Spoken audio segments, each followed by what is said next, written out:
Chrissy, can we get you out here? Yeah. Chris! I'm just getting all that's the champagne. Can I sit down? Stand up. We'll get you a throne. That is my son, really. Even though. You tell by the mouth, make sure you tell by the hair. Thank you everyone for coming today to celebrate. Thank you everyone for coming today to celebrate this wonderful man's 70th birthday. Chrissy's been an incredible father to Julie and I over the years. I think he's a very special person in everyone in his life. I can remember as a little kid, Chrissy really worked very hard to instill a lot of drive in Julie and I. His key phrase to us when he was trying to bring us up as successful people was determination. Was Chrissy's big tagline back then. He said we could achieve anything if we were just determined and focused and worked hard enough. And that really did stick with me. So I'm very, very proud to be Chrissy's son. And we've just got a couple of speeches, so if you could bear with us. Also, if everyone could give it a bit.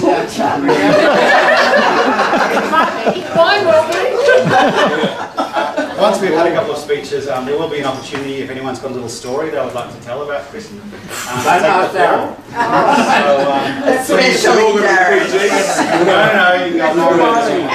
Please give it some thought while the other speeches are going on. Have questions in between. So I will hand over to Chrissy's sister Hattie to give us a bit of a speech about Chris's early years.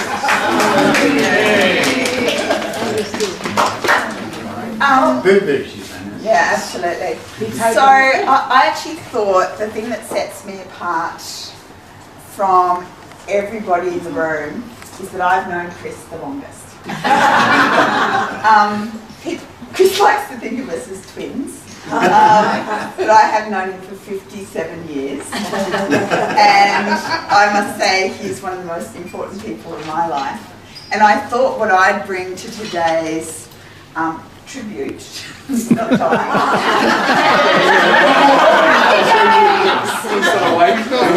Memorial speech. is actually first of all to talk about something that's really important to Chris and I, which is family. And it's nights like tonight that we really miss our mum and dad, who aren't here, which is lucky because it's a nightmare. Very, very old. But I really think that Chris, to me, represents a lot of the best bits of both our mum and our dad. Our mum was a carer. She was one of these people that never had an opportunity for a higher education. She got war and depression. But her family was everything. And I think you know how much Chris cares for his wonderful family. And really that sort of sense of how important it is. Mum was sort of much more in the arts, loved reading, loved art. And Chris actually was an exceptional English scholar and topped, I think it was topped the state in English when he was at Newcastle Boys High. The Leaving certificate. In those days. Understand, we know what happened. Now, our dad, actually Chris is most like our dad, and Dad was an inventor. He died. He invented clip-clop roofing. He did indeed. He had 80 patents to his name. He was an engineer. He had a sharp mind and he's inventive. And the thing that's very similar between Chris and Dad, who was named Mark, and that tradition will continue.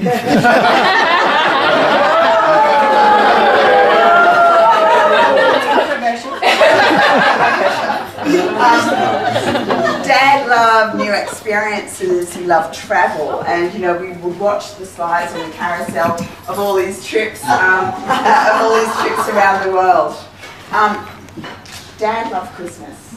Dad absolutely loved Christmas, and it's been the bane of our existence since the very day how important Chris is.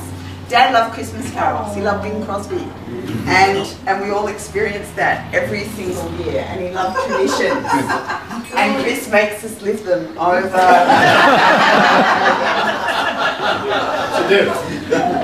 Our dad loved to drink, our dad loved his mates. The parties that Dad hosted were legendary. And I remember at the age of 8 being taught to mix cocktails with his friends.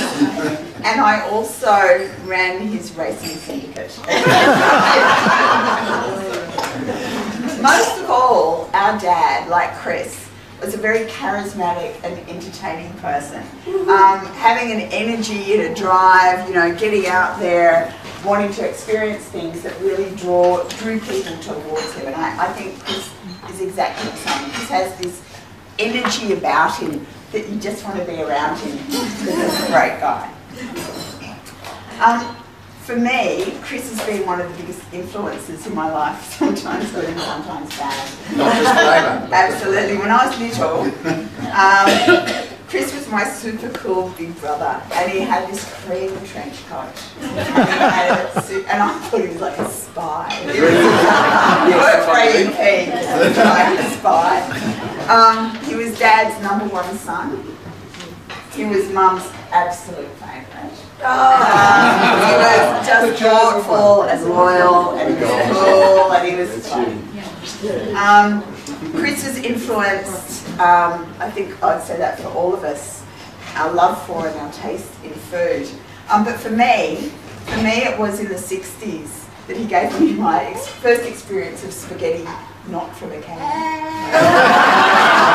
And it was so cool when Chris would come home from wherever you were living at the time, and you'd cook up this spaghetti with onion, tomato and cheese. Grated cheddar. Oh, it was spectacular. He's perfected it since. He has perfected it since. And put a bit of truffle. Is that made from the Italian touch? Chris and Jerry give the best presents. They're so thoughtful and they're absolutely so giving, but even when I was little, it was always the very best presents. And the other thing about Chris is his beautiful handwriting. If you look at his handwriting, I just wanted to be able to write like that, and that beautiful, very distinctive script that you have. I'm sure that was really complimented you. I was a good handwriter. The other thing I think has been you really... probably write like a doctor. Yeah. She's very neat. Yeah, I keep She's trying to be like me. Yeah. The other thing about Chris is he absolutely shaped my taste in music. So I grew up in the 60s, and the house was full of The Who, Cream, Santana, Beatles. Dylan. Beatles. The Stones, Dylan, yeah, absolutely. Yeah, Stones, yeah. But then when he moved to Canberra, he would start sending me tapes of things. And my very first album was Transformer by Lou Reed, sent by Chris. And on the other side there was Goodbye Yellow Brick Road from Elton John. And I just over and over, they were still a couple of my favourite albums. And today we're in the kitchen, and I said, put on Beatles, and we were singing away together to all the words of these songs from 50 years ago, which amazes me. I also remember, and Don's not here yet, but I remember when John Lennon died. And it was around this time of year, and we were all in Club Crescent in Canberra, and we all sat around drinking and having sad John Lennon stories because of how sad we all were that he had died.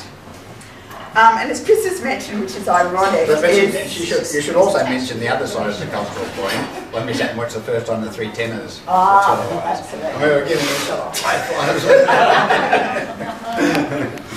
Now, ironically, Chris also gave me my social conscience because he used to ring me when I was at university and I was doing medicine, and he goes, you know, Kathy, don't become one of these private practice doctors for labour. You need to work there for people.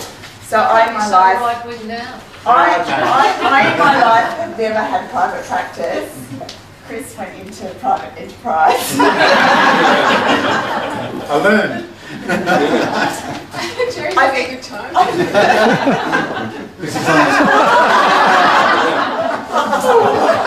I think just to finish though, the thing for me is Chris has always been there for me. He literally has always been there for me because he's always been there in my life. He's one of those people that delights in your successes, and I know people talk about you know, a friend in need is a friend indeed. But the people that I think are the most important are the ones that, you know, are there and they're happy for you when things go great, but they're also there for you when things go badly.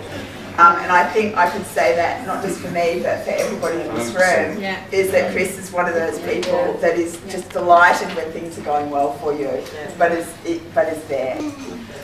Chris has this amazing family, and I've spent 57 years with Chris, but I've spent 50 years or more, 51 years with Jerry, and I just, you know, these two people, they fight like cat and dog, but the love that they feel for each other is amazing, and it's so wonderful to me as I just watch them, as I see them every time that we visit or we come together. I've never seen a sort of a purer love and sharing and pride in their wonderful families and a family, and I think that's a beautiful thing.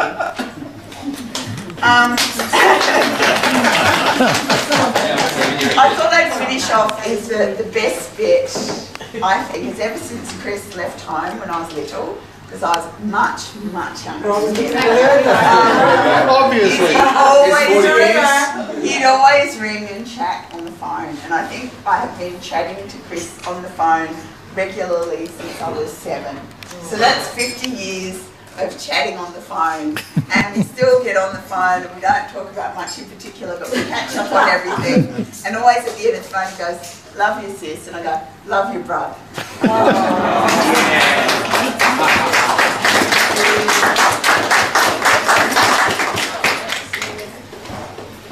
So speaking of Chrissy's charisma and also his unwavering self-confidence, anyone who has been to the beach with Chrissy knows that no matter what anyone tells him, and everyone who has seen him at the beach has told him this, budgie smugglers are not acceptable.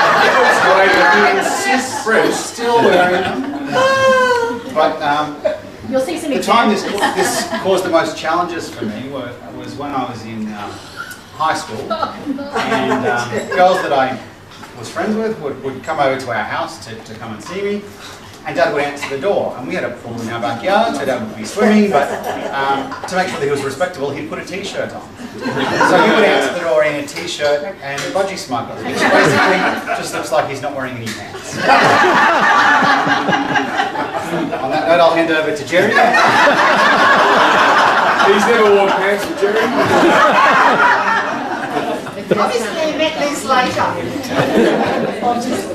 Oh dear. Well, as you all know, I'm not the talker in this family. Come on, yeah. However, I've been co-opted to say a few words about Chris tonight. And I'm actually lucky to be here because, sorry, someone just kissed me on my glasses. I can't remember why you're lucky to be. I'm actually the surviving Ian in Chris's life. He's had 3 significant long-term relationships. Christine, Pauline and Geraldine.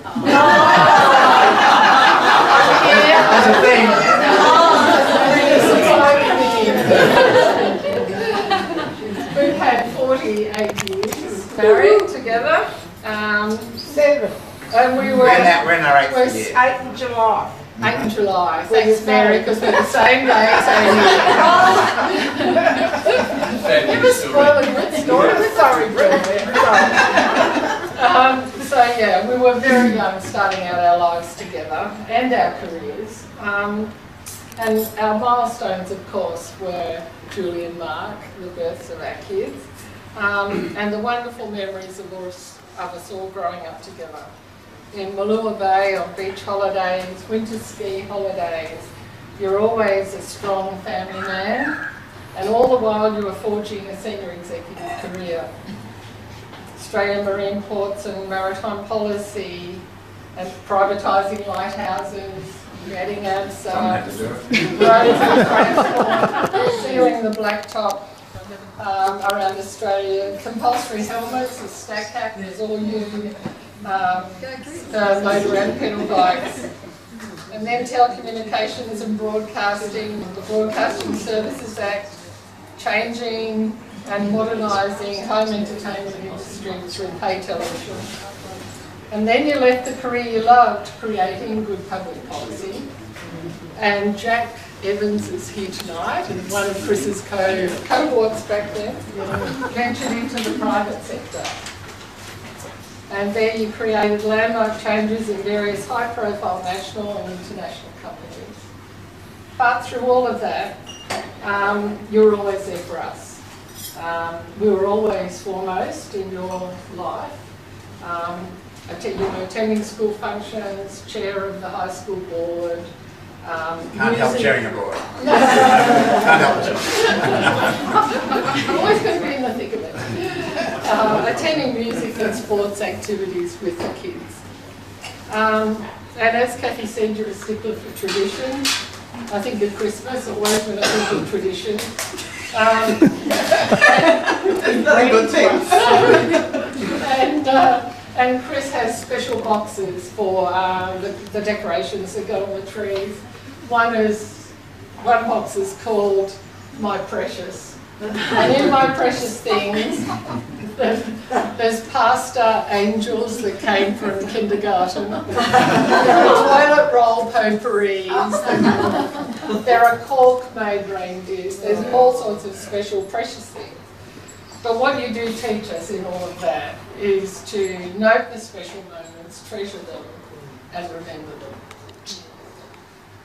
So, you're a loyal thought. I had to write this down because of And Kathy told me to write this down. You're someone who always enjoys a social time together. You're a generous friend. You're a man who cares deeply, is sensitive and warm, with a love of fun and good times. Sometimes a bit too much. Never too much. Your eagerness to travel and have new experiences of places and culture, dresses, particularly the dresses, your inquiring mind. Always keen to learn and be immersed in what's new and innovative. Our life in Canberra encompassed all the above, and it stimulated the kids as well, with a desire to move on and experience other places and people. And in the end, we all ended up in different stages, moving to different cities. And then we followed them if they moved out. I didn't like them getting too far away. Our time in Sydney, in Paddington and at Walsh Bay gave us new friends and opportunities. Things that we never even thought that we would do and experience when we lived in Canberra. And one of the big experiences we had through Sydney was wasabi. A whole new life experience for us on the water, being landlocked in Canberra. Excuse me. Man-made lake. So a whole new learning for you again. Reading the weather, fishing, learning engineering, there's always something to fix on the boat. And again, a strong commitment to community. Your different roles in Walsh Bay committees. What you do well, Chris, and other things, you link people and you create cohesion. You go out of your way to ensure all voices are heard and you find paths to unite and progress the way forward. So now we're back in Canberra, back home. Family, my sister and housemate, as well as Mark and Lizzie. And baby. Baby Mark. Little Mark. Little Chris, isn't it? Still you're continuing to build and forge new lives with new opportunities and new experiences. There's no rest for the wicked, and you are not one to rest, so I guess that means you're the wicked. No news to anyone here. Chris, you're my rock, you're my touchstone. You're my supporter, you're my encourager, you're my dearest friend, you're my love. You're my sanctuary. Thank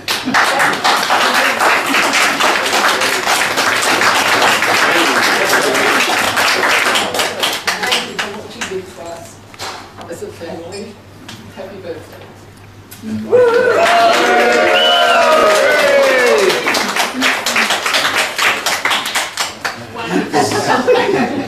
Speaking of the little one that we have on the way, Oh, is that Chris?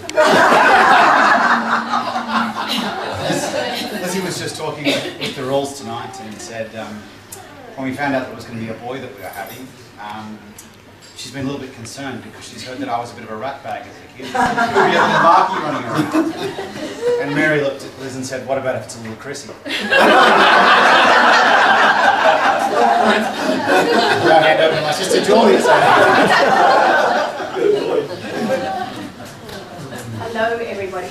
I'm glad I went last because now lots of people touched on some of the things that I was going to say in my speech. So instead of being 5 minutes, I'm now 2, which actually suits me just fine.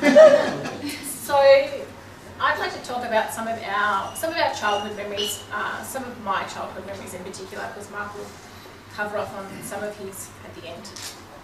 So from childhood to adulthood, Dad has always strived to make sure that we were happy, that we were loved, and that we had all the skills that we needed, whether that be, 5-year-old in the playground, for me trying to climb heights, being terrified and afraid, to, Mark and his athleticism, playing, various basketball, football, cricket, soccer, everything else under the sun.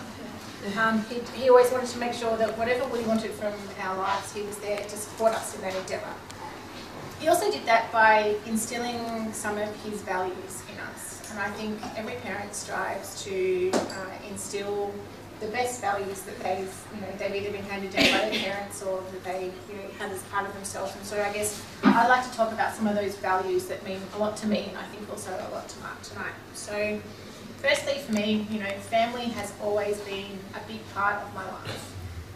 Mum and Dad, even when I was young and certainly as an adult, have been my friends as well as my parents. And I think that's a really rare thing sometimes to happen in families.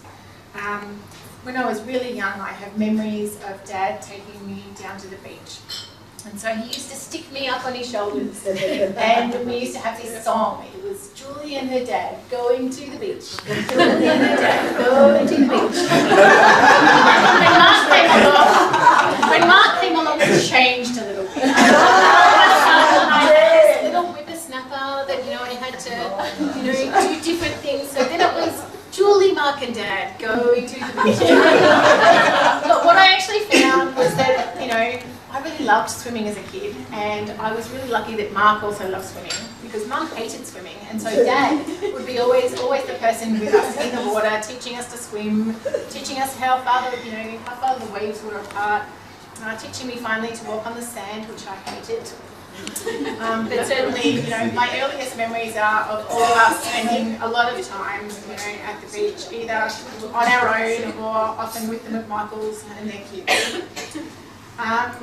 As we got a little bit older, there was lots of travelling. So I remember snow trips. We spent a lot of time at the snow with Mum and I trying badly to ski, and Mark and Dad with their natural athleticism managing to, fluidly and deftly, ski down the slopes. For me, it was a lot of time spent on my arse, actually. However, we've been on many trips. Certainly when I was a kid, lots of sport for me. I learned a lot about the books that I was reading, because for me, I'm not into sport, whereas the rest of my family and extended family love sport. But we did lots of trips to Melbourne to watch football and cricket, and certainly they're really great memories, I think, for all of us. But in that, we learnt to experience other cultures, experience other ways of life, experience different foods and the cuisines that went with us. And at the time, one of the things that I hated about all those trips is that Dad always had his camera or his video camera around. There was never a time where we went on holidays where there wasn't Dad with his video camera or his camera. So in a lot of photos that aren't up tonight, you'll actually see Mark and I walking away from Dad. However, looking back as an adult, what I really appreciate now is that all of those stages of our lives are documented in a pictorial memory, because my memory certainly doesn't stretch back to all of those things anymore. And so it's really lovely to have those photos and have those videos to be able to reminisce on those times and on those family times. Certainly for me, food is a big part of my life, and I know that, you know, I got that from my parents and certainly mostly from Dad. He loves to cook. He loves to create. He loves to eat, you know, from lots of different cuisines. And certainly I remember Mum and Dad cooking up themed nights, often, you know, with McMichael's, where we would have a Greek night, or we'd have an Italian night, or we'd have a Thai night, and, you know, that was lovely. And certainly then, you know, travelling the world and being able to eat our way, you know, around the world. Perhaps for me a little bit too much, perhaps a bit for you. Never too much, Julie, never too much. There have to be some perks to travelling around the world, and for me one of them is food, and I certainly know that I got that love of food from Dad. As Mark touched on earlier, drive and determination were, you know, some of the things that Dad always wanted us to know, that if we had the ability to do something, if we worked hard enough and we put our minds to things, then we could do it. When I was a kid, I was a pretty nervous kid, and so Dad created this this analogy, I guess, that we would use of the little red engine. And so whenever I was nervous, Dad would say, let's do it, let's do the song. And so the song would be, I think I can, I know I can, I know I can. And it was things for me like, you know, having to climb to the top of a, you know, childhood plaything and then climb down the other side. I never thought I could do it, but certainly with this little thing that, you know, Dad and I did that was always between the two of us, it was one of those things that always stayed with me. And actually Dad was in Melbourne spending some time with me a fortnight ago, and he said it to me again. And I thought, oh my gosh, I'm 40 and he's my dad. I'm a little red engine, and if I think I can, then I know I can. So he always said, never forget the mantra, and I don't think either of us have. As an adult, one of the things that I value the most about my childhood is that I learned how to think in a very different way. So we cultivated a family culture, I guess, of critical thinking and analysis. And we did that from a really young age, because after we would have dinner with all of the family, we would sit around and we would talk. And the rule always was, you can say whatever you like as long as you can back up your own opinion. So you have to be able to, you know, express how you feel, but you also have to be able to, you know, debate it, and you have to be able to accept other people's opinions, and you have to be able to, you know, influence, persuade, and, you know, all of those things. And so, you know, considering that Mark and I probably did that from, you know, I was 7 and you were probably 5, and, you know, we've been doing that now all of our lives. And so certainly when I think about my career, when I think about my hobbies, when I think about the relationships that I've had, that learning, that debating, and that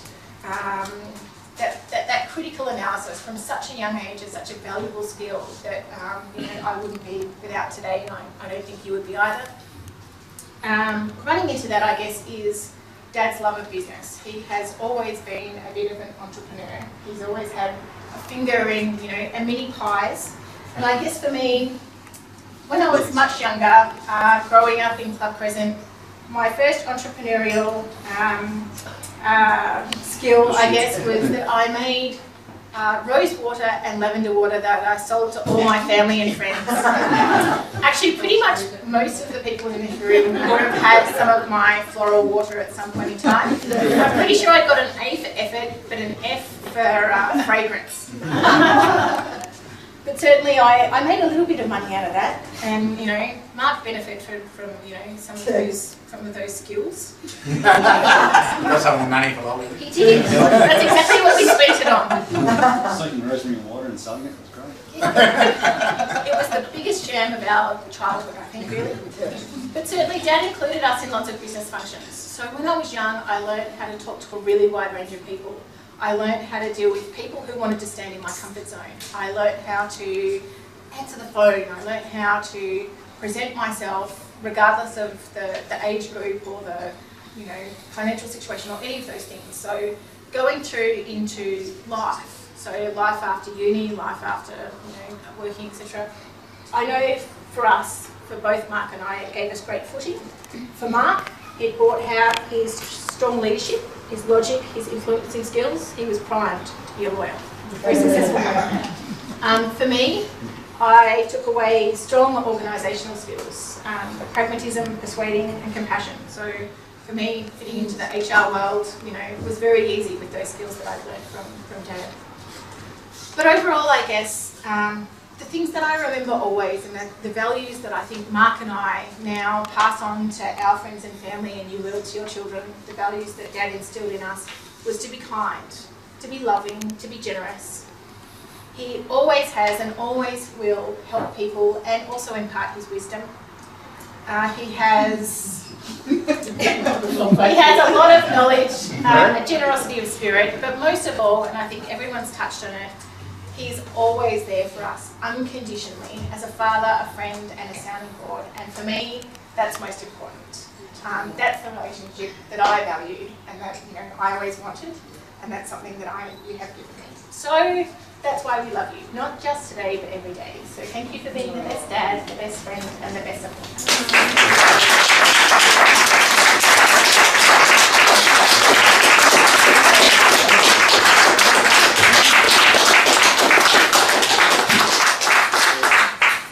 Thank you, Jill, for that fabulous speech. Now I'd like to open the floor. Has anyone got a little story about Chrissy? Okay, Chrissy? I will. You didn't make the push, You stole money? I'm like Chris. I'll be disappointed if he is. No, Chris and I have been on quite a few adventures overseas, and I particularly remember with great fondness our trip to Breckenridge. You know, it was just Breckenridge. It was a great trip, you know, and we skied in Arapahoe Basin, and you had a bit of attitude thing. I did, yeah, absolutely. Big. And walk after the first run. Yeah. We went.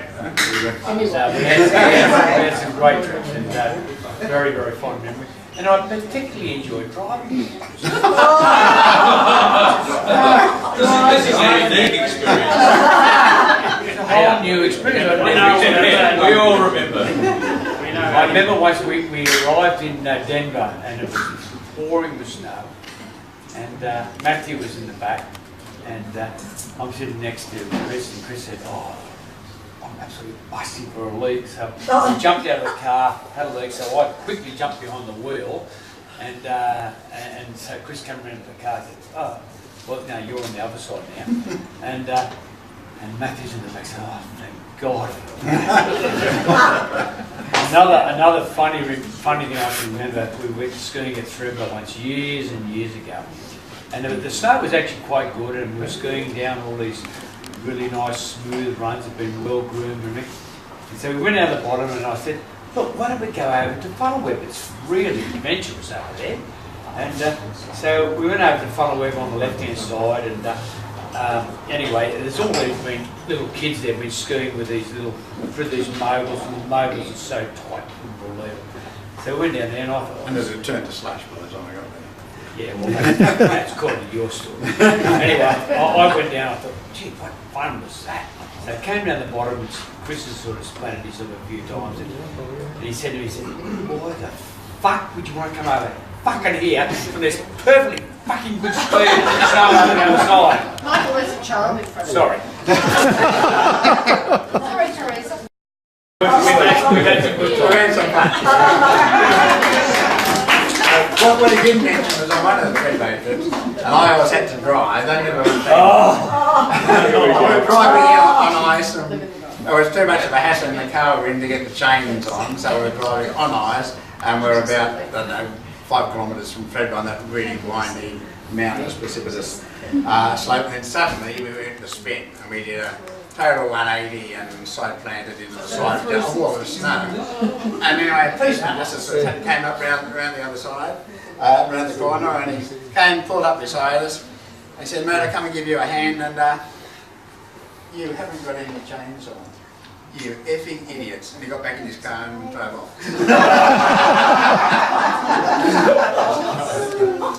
Enzo was telling me a story earlier about I got a different version. and Enzo was saying to me that he truly feels like he is one of your friends because now he's learnt that he's learnt the ability that when he drives, he can completely tune out all of the comments that you make. You have to. Yeah, I know. Jerry knows that better than anyone. And when he takes up, he drives on the wrong side of the road. I didn't know what to say. In reverse. He was sure it was a dual character. Has anyone else got a story they'd like to share? That's enough. Yeah. No one's mentioned it. I was going to mention it mostly. There's my lovely niece, my only niece. And it's her birthday. And it's her birthday. I'm very proud of her. She's a curator of Australian art at the University of New South Wales and any art advice. Thanks, Chrissy. For those who don't know, Chris is also my godfather. And Chris has saved me on many occasions. But for me, probably the first one that sticks in my mind is when I was about 7 years old and I was in boarding school, and both Chris and Jerry were my saviours on many occasions. But talking about fine cuisine, as Julie was before, Chris was my saving grace because to get me out of boarding school, he used to take me to the local Pizza Hut, which was the boarding school that I was in Sydney for a while. So the fine dining in my family anyway really began at that very early stage. Fine Italian cuisine, you know, probably it was before the cooked spaghetti. But in more recent times, Chrissy and I this year have both had a couple of hospital experiences. And Chrissy was my saviour this year. He was there for me. He came and visited me in hospital. And the best thing that Chrissy did for me was to bring a bottle of wine. So that when I got out of hospital, I drank that bottle of wine and I celebrated life. And for me, Chrissy has taught me that you always have to celebrate life. Yeah. So here's to life. But someone once sliding the door, the fly screens home, we've got some big bugs starting to make their way in. And Chrissy loves control.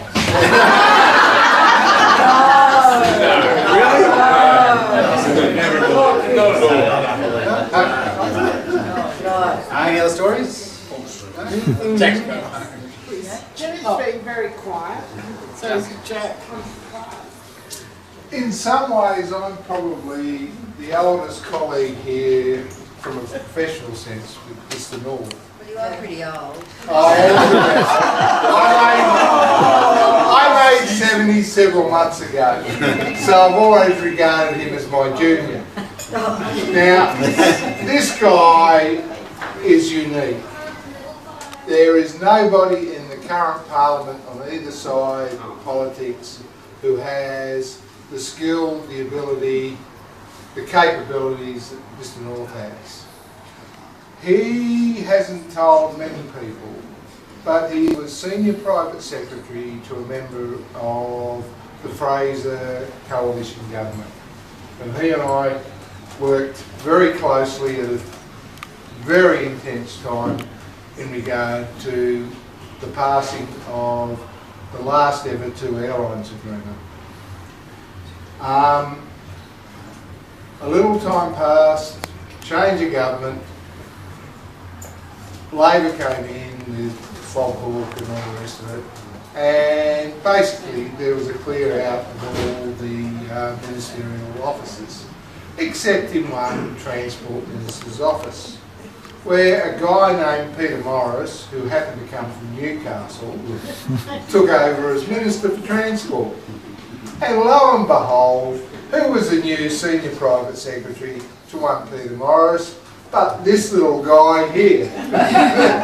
And he did a superb job for that minister as he had done for the previous minister. And I've got to say, I have never had anything but the utmost respect for his professional capabilities and abilities generally. Yes,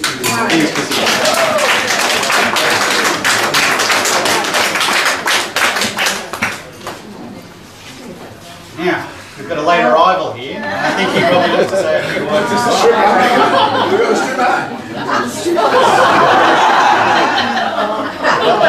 Did you win?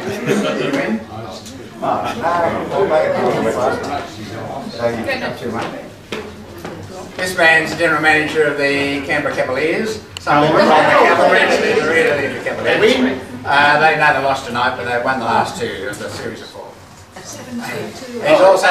He's the longest serving director of a public company in Australia. He's been on the board of Capita 21 years. It's as long as...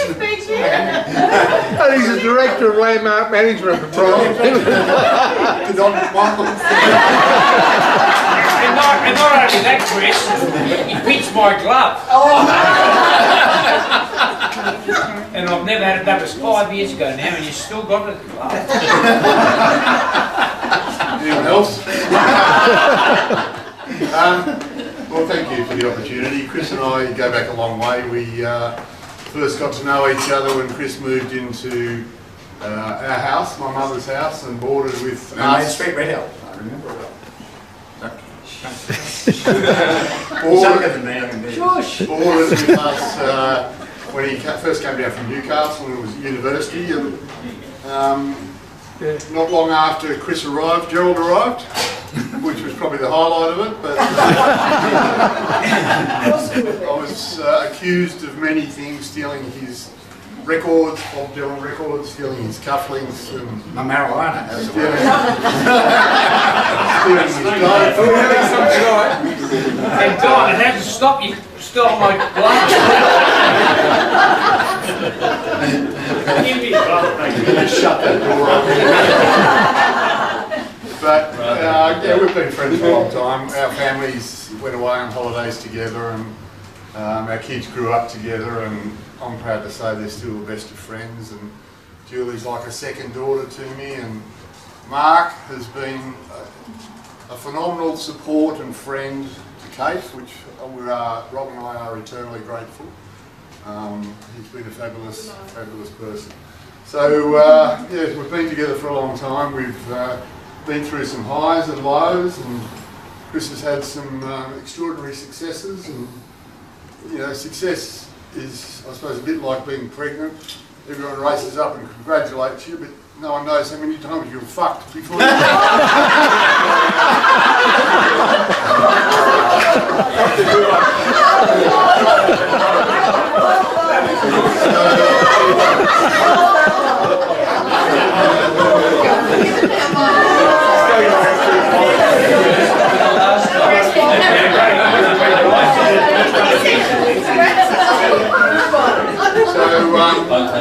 you know, the thought that Chris has done it easily and done it with a spoon in his mouth couldn't be further from the truth. He's worked very hard for his success, and we're fortunate enough to be called friends and to be enjoying it tonight. I have to say that I voted yes. But having said that, there's only one man that I kiss hello and goodbye, as you can see. And that's Chris. I'm truly honoured to call Chris a friend. He's probably close enough to, well, he is my second, you know, he's my brother that I didn't have. He's been there for me in some difficult times, and he's been always supporting, unquestionably. And always there for the good times. Chris. Hey Don, I slept in the same bed with him in bloody France. But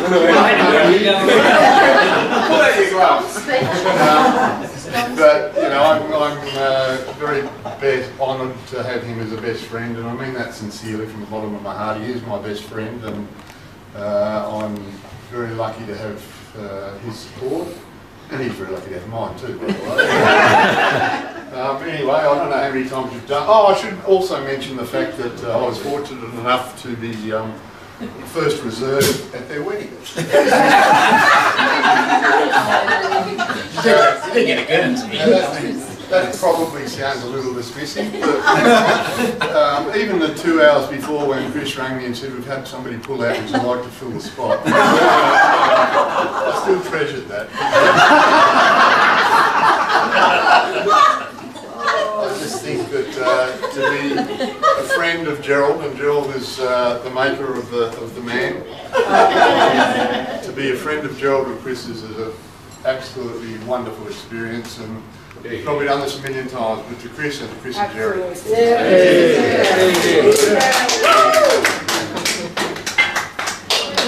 Thank you very much, everyone. Please enjoy the evening, have some food. There's Chris to make us Chris got us,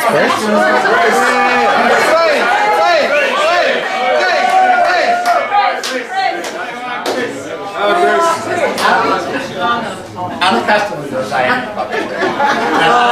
I say that quite seriously. I mean, my sister would have given more speeches than most people in the world, and I was so pleased when she admitted to me that she also has this buggery every time she has to stand. So, I hate doing it, and I didn't prepare a speech tonight, so this will probably be gobbledygook, but well, that's normal. The reason why I didn't prepare a speech is the last time I prepared a speech was for Mike and Lizzie's wedding, and I spoke for about 2.5 hours. And everyone started going to the toilet. So that's the best speech.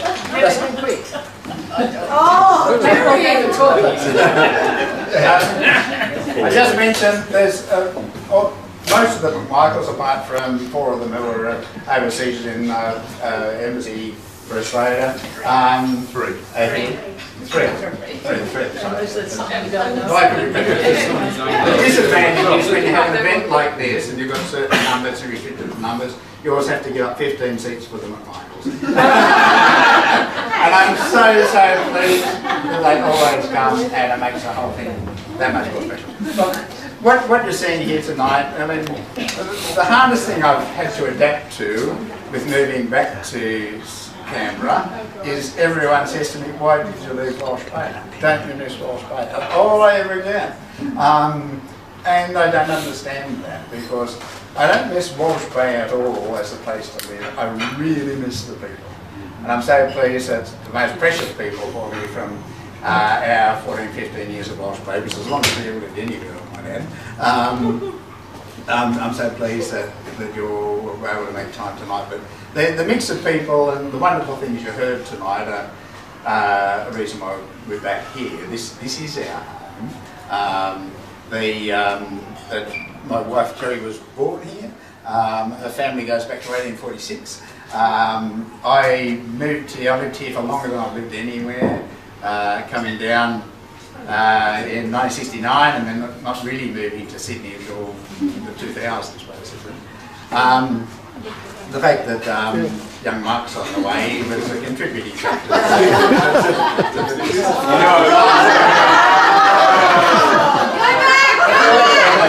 There's a package there. Yes, no pressure. Thank you very much. I lost the track of what I was going to say now. Well, that's not unusual. No, exactly. No, It's one of the E's, says Pauline. I lost my track again, I just got it back. Just going to thank all of your friends.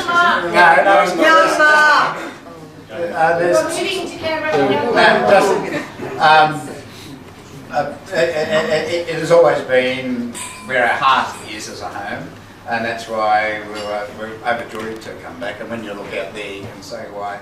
When we saw this place and saw that view, we thought, well, we're going to give up Sydney Harbour. That's not too bad. If you don't get closer. But I always resist the temptation to be 70, and I had a dreadful experience in the first few weeks when I tried to transfer my licence and registration at what they call Access Canberra offices or something, and that sort of made me not want to go back again, but I had to go back because I wanted to upgrade my plates to thin black plates for the car, because the 80 plates were like crap, and Peter Rose particularly relate to this. And anyway, I got there 9 o'clock, 10 o'clock in the morning, and I couldn't find a park anywhere down Woden. The only place was to go and get that I knew of, that I could go and get the plates organised. And so anyway, suddenly I saw this boom gate in the car park, which is only about a third full, so I drove in there, parked the car, got out, and then I saw this sign that said Hellenic Club parking right, free to members, $38 to non-members. I've got to fix this. Walked over to the club. Walked in and said, what am I going to do to join this club? Moral of the story is, I got a free park anytime I go to Woden. Parsimony. The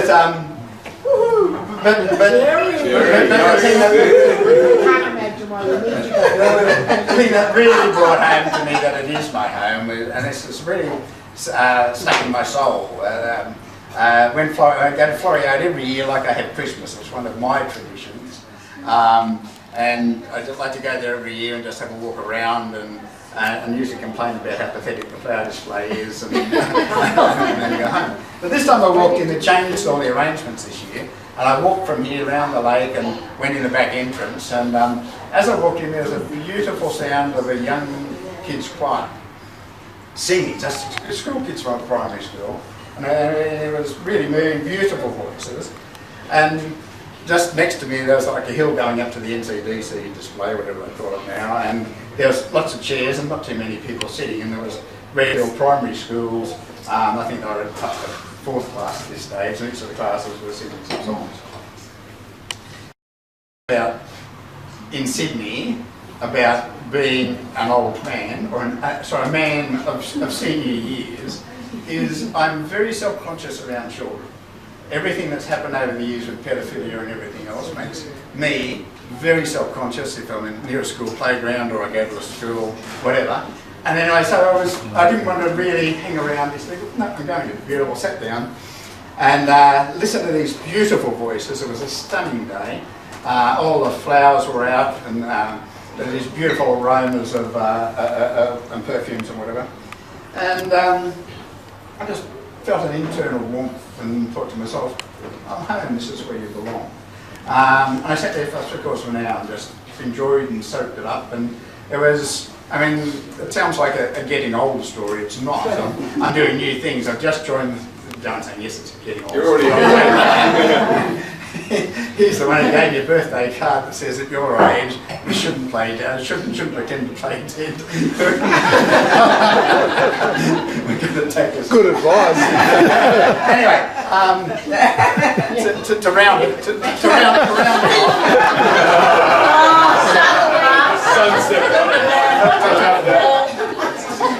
to round it off, it's great to be back here. I very much miss all of you interstate, but we will have, and do have lots and lots of contact, and we'll continue to do so. Thank you all very much for coming. Thank my lovely, lovely wife for organising it, and my lovely wife, lovely sister, and my 2 beautiful, beautiful children and their beautiful partners, and their soon-to-be grandson. And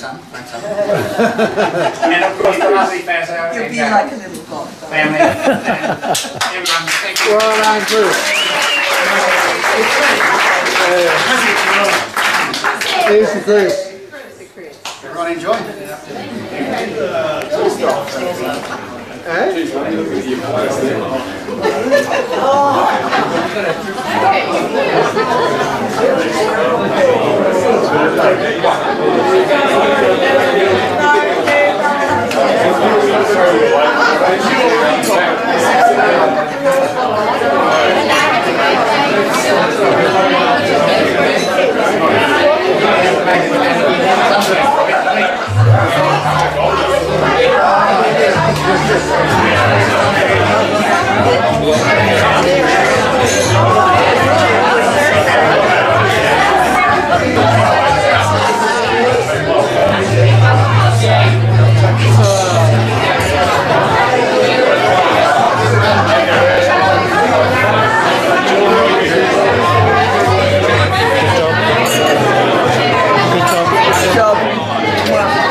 You can edit out the swearing, can't you? Oh, fuck it. Fuck it. How good's that?